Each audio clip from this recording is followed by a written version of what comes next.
peut-être en famille, peut-être quelques dizaines sur une petite place de village ou carrément des dizaines de milliers réunis sous la tour Eiffel, dans des stades ou dans des parcs immenses. Tous ensemble, nous avons les yeux braqués sur la pelouse du stade Loujniki de Moscou. Ce rectangle vert sur lequel l'équipe de France de football va tenter dans quelques minutes de devenir championne du monde pour la deuxième fois dans son histoire. La première fois, Vicente, vous étiez dans le tunnel parmi les 11 qui allaient entrer sur la pelouse du Stade de France. Tout le pays déjà avait le souffle coupé. Et pour vous, comme pour les Bleus d'aujourd'hui, c'était le match d'une vie. Ah oui, c'était le match d'une vie. C'était un moment de tension terrible. Et notamment ce moment-là où les joueurs vont s'approcher du tunnel, vont quitter les vestiaires, s'approcher du tunnel. Il montre sur la précision des coups de pied arrêtés. Matuidi, Mbappé! Mbappé! Avec l'ouverture du score pour l'équipe de France. Encore une fois, sur un coup de pied arrêté. Qui a touché ce ballon? Ça ne fait rien. Est-ce que c'est Mandzukic contre son camp? La pression était là. Et le résultat est pour l'instant magnifique. Après un peu moins 19 minutes sur le... J'ai 2 fois, 3 fois, pas encore sorti. Et la frappe de Perisic! Frappe de Perisic pour l'égalisation croate. Oh, cet homme libère son pays pour la deuxième fois après la demi-finale. Il lui redonne espoir en finale. 29e minute. Un partout dans cette... Un peu perturbé. Premier poteau, Samuel Umtiti. Oh, il demande une main. Ouais. Il demande une main, les Français. Il demande une main.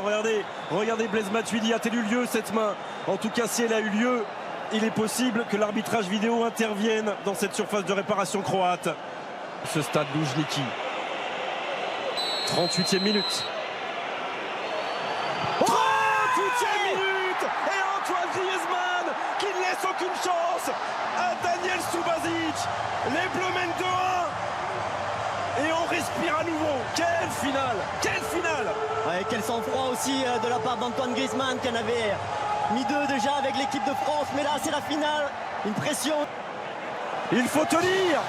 Vida. Encore Olivier Giroud et Vida juste dans son dos. C'est Vida qui la dévie sur chaque coup de pied arrêté. Ils sont extrêmement dangereux les Croates. Il peut continuer avec Rebic. C'était cadré. Et la main ferme du Goloris pour lui. Il n'y a pas le Pogba. Une première fois et la deuxième.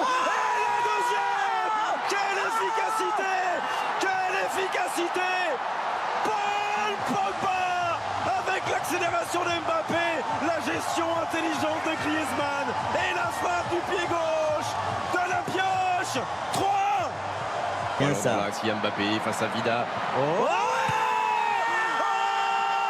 Kylian Mbappé, ça fait 3 buts d'avance pour les Bleus. Est-ce que c'est terminé? Sans doute pas. Mais elle n'a jamais été aussi proche. Cette deuxième étoile. Umtiti. Oh non! Non! Mais non! Et le but de Mandzukic. Ça fait 4-2. C'est la 69e minute.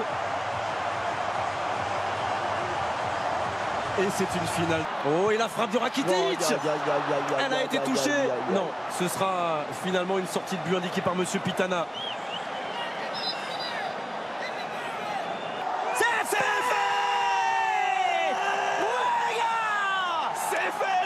Champions du monde!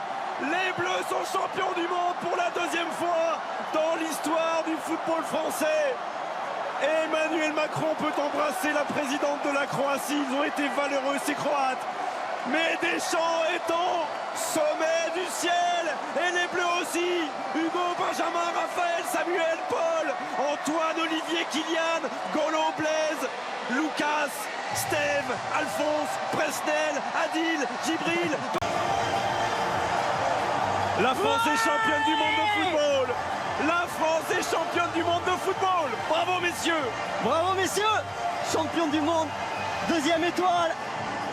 Bravo à cette magnifique équipe, cette jeune équipe qui a eu peur de rien pendant cette Coupe du Monde.